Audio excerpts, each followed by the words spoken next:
Browns make the decision to fire Kevin Stefanski here on Monday, the day after they beat the Bengals on a last-second field goal. So Kevin Stefanski out, Andrew Berry still in. Mary Kay, we heard from Jimmy Haslam today. We did hear from Andrew Berry today. It has been a busy day here in Berea, so I'm sure your head is spinning.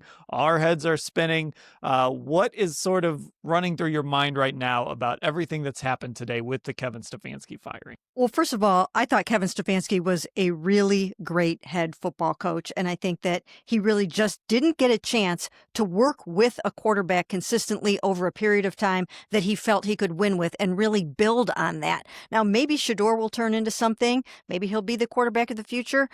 Kevin Stefanski and this staff sure kind of had him going in the right direction, but Kevin just never had anything other than quarterback turmoil. So that's my reigning thought about him. And then my head is spinning forward to who is going to be the next head coach of the Cleveland Browns. We know that Jim Schwartz has earned some consideration. Maybe they'll interview Tommy Rees. And then I'm working on a list of a whole host of other candidates that can come through here. The search started today. It will be comprehensive, and they will be open-minded about it. Yeah, Ashley, and as you were listening today to Jimmy, to Andrew, what were you thinking about sort of their explanation as to why they decided to move on from Kevin? Yeah, I feel like the explanations were paradoxes today in a lot of ways, especially in a few key reasons here. And that was the decision to stick with Andrew Berry while letting go Kevin Stefanski, because obviously those two have been tied at the hip since they both got here in 2020. And Andrew Berry himself talked about the limited roster that they had to work with, especially on the offensive side of the ball, that they need to devote a lot of resources to the offensive side of the ball this offseason. So doesn't make it easy on your offensive head coach when you're saying that. And also the fact that they sure sound like they're looking for somebody who sounds a lot like Kevin Stefanski, who obviously we already know reports are leaking out that it sounds like he's set to potentially interview with the Titans, the Giants, the Falcons. He's already one of the hottest names on the coaching market. The Browns need somebody who's a good leader, who can help work their offense, and it sounds a lot like the guy they just let out the door. So, Mary Kay, let's spend a little more time on the fact that they did decide to keep Andrew Berry around. And Andrew today, I thought really probably more than he has been with us in the past, kind of was a little more open about sort of where he views this roster. He made it clear that he thinks that they're going to invest a lot of their assets this offseason on the offense. And obviously still searching for a quarterback. That's a pretty big asset. They're going to have to invest there. But on the offensive side of the ball, he did use the word rebuild a few times and sort of tried to frame that and define what that meant. This was essentially a vote of confidence from the Haslams that they believe Andrew Berry can continue to build this roster and continue to turn this thing in the right direction. Well, Jimmy Haslam gave Andrew Berry a mandate at the NFL annual meetings in March where he said, you've got to knock this draft right out of the park. And he did that. He had a good offseason and he had a really, really good draft. They will send Carson Schlesinger off to the NFL honors where he'll get NFL Defensive Rookie of the Year. Quinshawn, before the injury, he was doing a great job. You've got Harold Fannin. So the rookie class really is very, very good. And he made the trade where now he still has a first-round pick. It's not going to turn out to be a very high first-round pick because the Jaguars just kept winning and winning and winning. So it's not going to be as good as they hoped it would be. But still, he really did nail this draft. And I think that saved his job. And because of they laid the foundation, as I say quite often, for Super Bowl window 2. They laid the foundation this year. Next year, they'll put I don't know what you do next. They'll put the wood floor down next year. But they will have most of the rest of their roster set next year. And what they really need is the quarterback. And they are counting on Andrew to get the quarterback right. And he has to do that. I hope that's what Jimmy Haslam says to us this year, and that is Andrew has to get the quarterback right because that's what's got to happen. And he knows that's what has to happen next because if they don't have that, they don't have everything or anything. And I think Kevin Stefanski found that out. Yeah, that window, they're hoping it's not some drafty, rickety window that's going to slam shut every time you try to open it.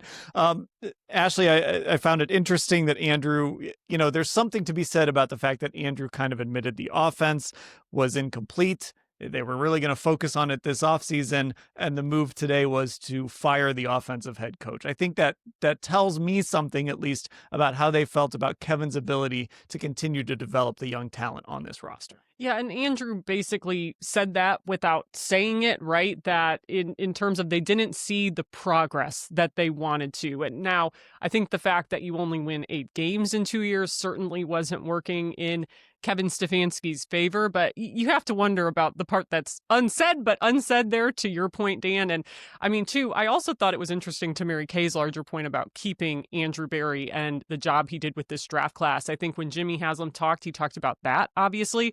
He also brought up recent moves by Andrew Berry. So he brought up the Malik Collins signing. He brought up the Tyson Campbell trade. He brought up the draft day trade. He brought up them finding a kicker, at least they think right now, in Andre Schmidt. But the interesting thing about all of that to me is all very recent things. So like Mary Kay said, I think Andrew Berry saved his job over the course of the last year, but those are all moves that you look at, and a year from now, I'm curious how we're all going to be talking about them. So that's the problem with recency bias to me, is it can change and very quickly flip the other way. Yeah, he's still in a position where he needs to nail another draft. I'm sure Jimmy Haslam might say that again too, Mary Kay, when we talk to him again. So let's talk about one more thing here, and that, of course, is Shedeur Sanders and his future here. He did speak today on Locker Cleanout Day, and as they go through this process, hiring a new head coach, whether it's somebody internal, whether it's somebody on the outside, they need to be aligned on the quarterback. If Andrew Berry has any amount of belief in Shedeur Sanders, whoever they hire has to have some level of belief in Shedeur Sanders. What did you come away today, Mary Kay, feeling about where this organization stands on Shedeur? Well, I think they're going to be open-minded about their quarterback search, and I think they're going to let that new head coach come in here, whether it's Jim Schwartz or someone else, and let the head coach have a large say in who the quarterback is. And I think that's vitally important, because what you really want to find is that magic combo of the head coach and the quarterback. Now, it could also be the head coach is kind of overseeing that, and your play caller and your quarterback have that dynamic. But that's the whole key, is that they've got to get that going. As far as Shedeur Sanders is concerned, Andrew Berry was given an opportunity today to give him a vote of confidence as their quarterback of the future, and he's not ready to do that. And I think that is very telling. They're not ready to say that yet. They are going to look at these quarterbacks in the draft, and they'll look at veteran quarterbacks as well. They've got Deshaun Watson waiting in the wings, but they're going to take a very, very global and comprehensive look at it all and let the head coach, the new head coach, have a big say, and I think that's important. Yeah, and Andrew did confirm what you've been reporting for months, Mary Kay, that Deshaun Watson will be on the roster in 2026, barring something unforeseen happening. Ashley, I mean, it could just be a situation, I guess, with Shedeur where maybe they don't have the assets to replace him. Maybe they don't have what it's going to take to find the right guy to replace him. But it was interesting, again, that Andrew Berry didn't just come out and say, yeah, he's going to be our guy for next year. Yeah, it was interesting, and especially because, we still have to see how this 2026 draft class is going to shake out. Really won't have a better picture with that. Teams won't even have a better picture in that until the end of the month. So they're in a tough spot, though, with kind of how we think this quarterback class is going to look, and they're picking six or seven. They're sixth. Okay, yes. Again, the late night drive from Cincinnati has totally fried my brain, coupled with this morning. So they're picking sixth. You might be kind of limited in that, and we know we haven't seen this regime trade up in the draft. Typically, it doesn't happen very often. So I'm fascinated to see where this all goes. But not only does Andrew Berry have to nail the draft, nail the quarterback, he also now has to help nail a head coaching hire. Okay, we've got a lot going on, and we will cover it all at cleveland.com/Browns. Welcome back to the Orange and Brown Talk podcast. That was our daily stand-up that you just heard. So we're going to talk a little bit more about the news of the day, of course, and that is Kevin Stefanski being fired. And let's just sort of flesh some of these things out a little bit more. Mary Kay, so I mentioned this on the video, and this was a thought that I had. I just found it very interesting that Andrew Berry sat up there and told us that the offense is essentially incomplete, right? It was going to be something they were going to sink a bunch of resources into this offseason. He understood that, he kind of laid out this was a 2-year sort of reset deal and all of that stuff. Now, maybe some of that was just kind of covering for some of his own mistakes. I don't know, but I just find it interesting that they did make this decision that in a year when they knew the offense wasn't going to be very good, and the offense is a big reason why they lost a lot of games this year, and they're going to invest resources in the offense, they decided to move on from their offensive head coach that Andrew Berry had previously praised for his offensive acumen. So I guess that just tells me one of two things. One, somebody had to take the fall for this, or maybe they've just sort of soured on Kevin in some ways other than just sort of what he can do offensively. Or maybe they've soured on him and his offensive system or something like that. It just feels like to some level they've soured on what they've thought of Kevin, in the 4 or 5 years previous to this one. Well, he had 3 offensive coordinators during his tenure, and in the last 2 years, they only averaged like 15.2 points and 16.1 points. Now, we all maintain, we've said it over and over again, it's really hard to score points if you don't have the quarterback, and if you don't have this year the offensive line, and you don't have the weapons, the receivers. But I still think they're holding him accountable for some of that. And I think they just felt like in some areas they needed a different face, a different voice, a different message, a different scheme to bring this whole thing to the next level. And I think they believed, this is what I'm gathering, that when they overhaul this offense and commit all these resources, they want a new vision. It seems like they want a new vision. And that is why I actually think that they probably are going to need, just from the outside looking in, it seems to me, this screams offensive head coach to me. It just does, because you have your defense set. You have it set 100%. And unless you're going to maintain all kinds of continuity and you believe that Tommy is that guy, but not ready to be your head coach, then, I don't know what this, how you would go about that, except for hiring an offensive coach that will work with your new quarterback that we know that's the number one priority. So I think, call me crazy, I think they need that head coach quarterback dynamic. I think you need to find that dynamite combo, that Andy Reid, Patrick Mahomes, or Sean McVay, Matt Stafford, something like that. And I don't know where they're going to go with this, but I think if I were doing the hiring, that's what I would be looking for. Yeah, it almost feels like, so if they do hire somebody who's not an offensive head coach, the most important hire is almost still to come, Ashley, because they'd have to find an offensive coordinator who could help identify a quarterback, or whether, to Mary Kay's point, maybe it's keeping Tommy in the building. Maybe that's part of the equation. But it just, I could understand if they're looking at this and saying, listen, Kevin is an offensive head coach. We've praised him for his play calling, and now, yeah, he's fired 2 offensive coordinators and he's handed over play calling 2 years in a row. It's kind of like, what are we doing here if you're supposed to be this offensive guru? But we're just reading between the lines of what they're saying and what they're telling us, because they were very, they were, I don't know if I want to say effusive, but they were very kind to Kevin today. They didn't, kick him on the way out the door or anything like that. So trying to read between the lines a little bit, it does just feel, I mean, this is telling us in actions and words, I think, that they just don't believe he's the guy to help continue developing this roster. Now, is that fair to Kevin? I don't know.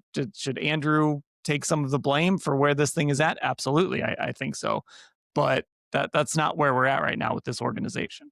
It's not, and I think, and I said this at the beginning a little bit, but I think it is worth repeating, because I think recency bias here really saved Andrew Berry. He had, in the eyes of this ownership group, a really good last year. I mean, it starts with that rookie class, and they, as I laid out, mentioned some of the other moves today. We'll see long term how those moves hold up. We've seen them be happy with some signings like a Dustin Hopkins in the past, and things like that can sour the following year fairly easily. So, to be determined on that. And I think the pressure is on Andrew Berry now more than ever.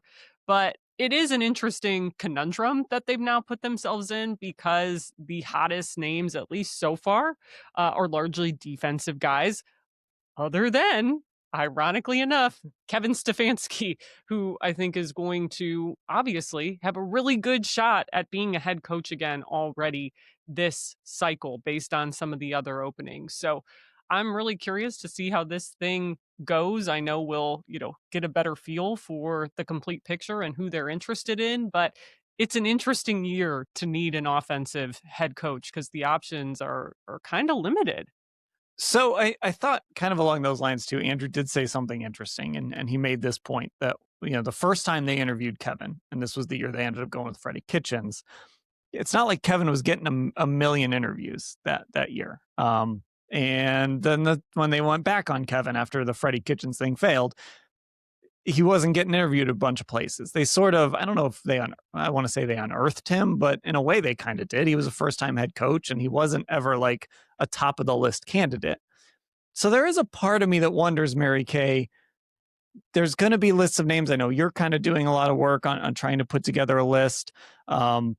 I just wonder if there's somebody out there because we don't know. We've never seen Andrew hire a coach. Like, he's not really the one that chose Freddie, and Kevin got hired before Andrew the last time. So we've never seen Andrew hire a coach. I just wonder if there's somebody he has in mind, somebody he's met along the way that he's like, when I get an opportunity, that's one of the guys I'm going to put on my list and hire. And we don't even know who that person is. That name's not even out there yet.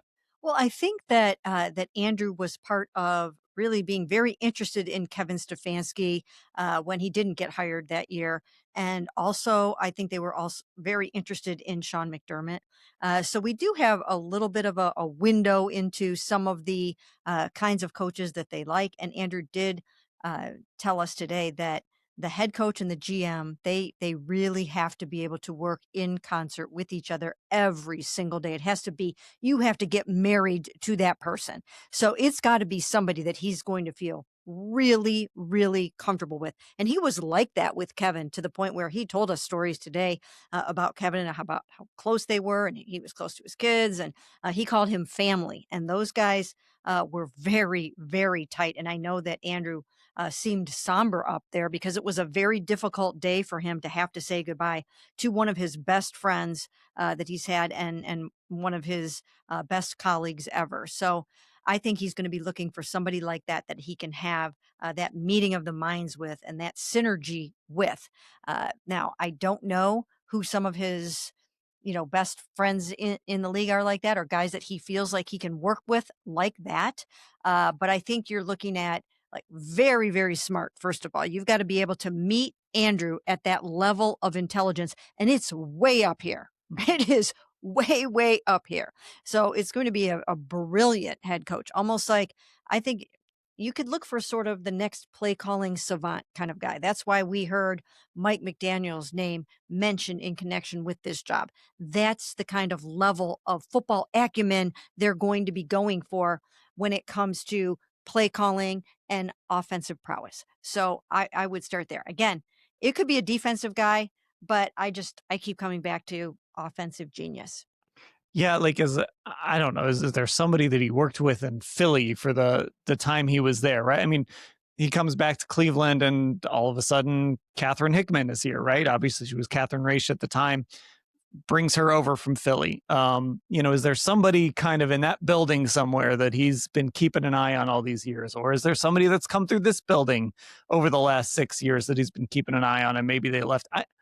I don't know. I just think, Ashley, we're going to see lists of names and maybe it is one of those people. Maybe it is one of those candidates that everyone has circled and said that's who Andrew's going to hire. But if there's anybody that's going to hire a complete wild card, maybe that's going a little too far, but somebody that we didn't think about, it could be the guy sitting upstairs here from where we're sitting right now. There could be. And to another point, like Jim Schwartz is another Philly guy that obviously Andrew had. Andrew was the one people wonder, like, how did Jim Schwartz get here? Like, I've seen a lot of discourse about that. Like, well, could Kevin come in and swoop in and take Jim Schwartz back? Andrew Berry was the one who had that established relationship with Jim Schwartz. Kevin and him had not worked together. That was obviously a big point of discussion at the time. But I mean, I do agree with Mary Kay, this idea of the offense is what is a mess right now. And I've been harping on this point about this defense. And I think it's important to keep Jim Schwartz in the building in some capacity, mainly because I think this scheme of defense really fits for how this defense is built. And Andrew Berry today said, look, he thinks they have a lot of players that could be flexible. It's undeniable, though, and he also said this at the end, how much success they've had in this system. Now, a guy like Robert Saleh runs this defense, but again, like to the larger point here, the defense hasn't been the problem. So I'll be really curious to see what they do. And I think you almost would have to unearth somebody, because really the offensive guys that keep getting thrown out right now outside of Kevin are Joe Brady from Buffalo and Clinton Kubiak, ironically, given Kevin's Gary Kubiak connection and all that. So it'll be interesting to say the least. So when we talk about Andrew, obviously, I've thought this with Kevin too. Maybe this is sort of a case of Kevin just kind of ran out of changes he could make, right? I mean, can you fire offensive coordinators for a third year in a row? And obviously, they really like Tommy Rees in this building, so I don't think they'd want to do that. Is firing the special teams coordinator enough to satiate everyone? I don't think so. So maybe part of this, Mary Kay, is Kevin just sort of ran out of bullets, and at some point, he had to be the guy to take the fall after 8 wins in 2 years. Where are we at with Andrew now at this point? Because so Andrew, obviously, first time that he's going to be really leading a coaching search here. I think there is certainly some angst out there from the fan base towards Andrew after, he survives and Kevin goes. Now there's some people that are happy Kevin's gone. I don't want to speak for all fans out there, but I know there are some people who are frustrated that only one is gone. So this long honeymoon phase, I think, with Andrew is over, or whatever was left of it. Is he on a shorter leash at this point? Like, what if next season goes poorly? I know no one's expecting that, but what if next season is a 4 or 5 win season? Does that put Andrew kind of in the crosshairs, do you think? Well, I would think so, because here's the way that I look at it. You're going to have a dominant defense again in 2026. This defense isn't going anywhere anytime soon. It should only get better, because Carson will be another year older. Mason will be another year older and more experienced. And Myles Garrett is showing no signs of slowing down whatsoever. Denzel still in his prime. Now you've got Tyson Campbell. He's really good. So I think this defense is going to be probably as good as it is this year, and maybe even better.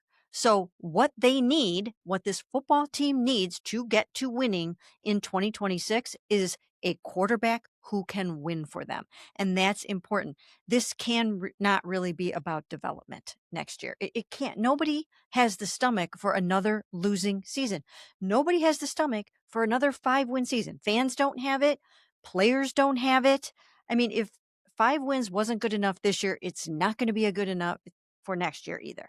So they've got to get to winning, and they have to find a quarterback who can get them there. And it doesn't have to be necessarily a top 3 quarterback, but it's got to be a top 15 quarterback, someone who's not going to turn the ball over a ton, who can manage the game really well, and who can get you to winning football games in 2026. If they can do that, everybody's happy and everybody keeps their job. Yeah, I mean, I don't think the bar is super high next year. I don't think they have to go 12-5 and win the North. But I think you want to, on top of just winning some games and having a chance to make the playoffs, like just show that there is a path forward here, right? I think on paper, there's a clear path forward. They've got all these draft picks. They've got 2 first rounders. They've got Andrew kind of laid all that out. He said they're going to have adequate money to spend this offseason. So trust him on that one and see what he can do with that. But to me, it's just, you've got to win, and there's just got to be some sort of, let's see this vision now, right? If this year was really kind of a, let's shore up that defense and, we're going to worry about the offense next offseason, all of that. Okay, now let's get that part of the ball, that side of the ball taken care of. And I want to come away from next year, Ashley, feeling like, first of all, they won some games. They had a chance to make the playoffs or made the playoffs.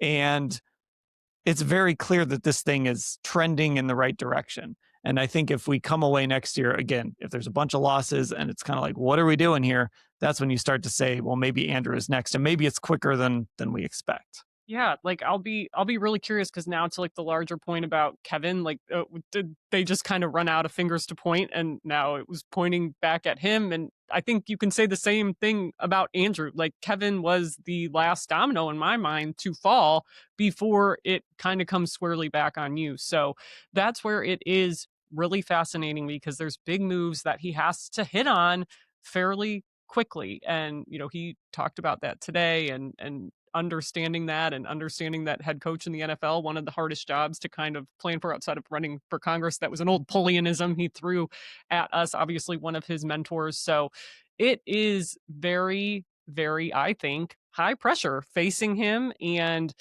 he's going to have to get a lot right. And yeah, to your point, like it is fascinating, right? Like how many wins do they reasonably expect? But what we do know is Jimmy Haslam got up there today and flat out said 8 wins over 2 years was horrible, I believe was the word he used in his message to fans. So, I mean, that really does seem like what it came down to. And we talked about this at the time, like that Jets loss, that Titans loss. Had you won those games and we're at 7 wins, are we having this same discussion today? I don't know, maybe the angst would have still been enough, but you have to win more than they did over the last 2 years. Yeah, I will say this. I will give them credit because this is something that I sort of believed. And I honestly am torn. Like I think there was definitely reason to fire Kevin Stefanski, but if he would have been up there talking to us today, I could have talked myself into it. But I will give them credit for this, Mary Kay. They didn't let 2 games at the end of the season really kind of affect their plan and really kind of affect their process. I'm sounding like Andrew Berry here talking about process, but to me, that can be a little dangerous sometimes if you get a little too caught up in what happens at the end of a season. If you thought 3 weeks ago, we got to fire this guy, and then 2 wins at the end of the year kind of change your mind, and those 2 wins don't lead to anything other than worse draft position. I think at least to that, it just tells me that at least they have a plan. Now, I don't know if that plan's going to work, but at least they have a plan and they're going to try and make it work and try and get this thing fixed moving forward. I do understand what you're saying there, but I also feel there's a corollary to that, or another way you can look at that, and that is I was really impressed with how those players fought like crazy in those 2 football games. And this team showed a lot of heart and a lot of soul and a lot of camaraderie and togetherness and brotherhood. And it feels like there's something special here on this football team. And I think that situationally, they screwed a lot of things up. And 2 games were lost just by special teams alone. So right there, you'd be at 7. And then there were just another end of 1 or 2 other games that could have easily gotten you to 9. I mean, the margins are so incredibly slim. I mean, think about that. What if you keep Shedeur Sanders on the field for the 2-point conversion at the end of the Titans game? He's got the hot hand. He's got the hot hand. You keep him on there, and he finds Harold Fannin, and you're tying that game. Maybe, I don't know if you go on to win it, but, that was one of those situations where they just botched the end of the football game, right? Minnesota in London, the defense collapsed in that game. So they were very, very close.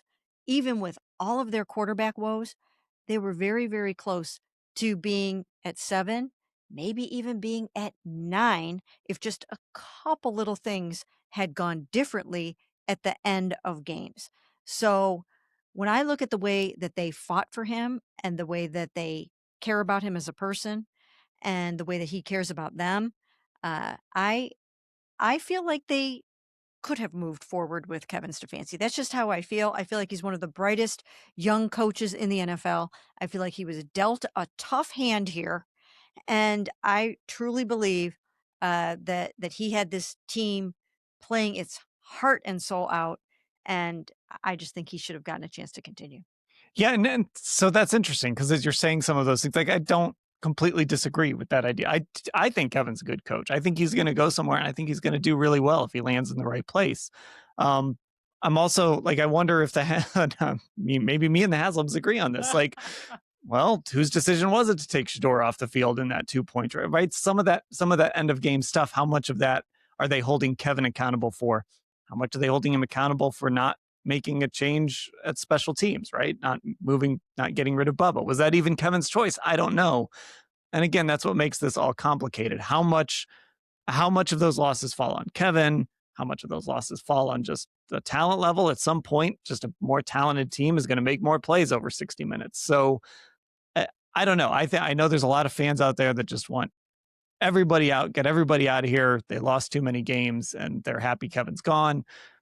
I'm still a little torn on it, Ashley. I think maybe of the three of us, I'm a little more okay with Kevin being gone, but I don't know. I don't know if they're going to end up in a better spot now, unless, John Harbaugh is walking through that door or something like that. Yeah, I think I definitely fall more on the side of Mary Kay in this one, but mainly because I don't understand how you can split the blame between Andrew Berry and Kevin Stefanski and say, well, we're okay with one of these guys staying, but not the other one.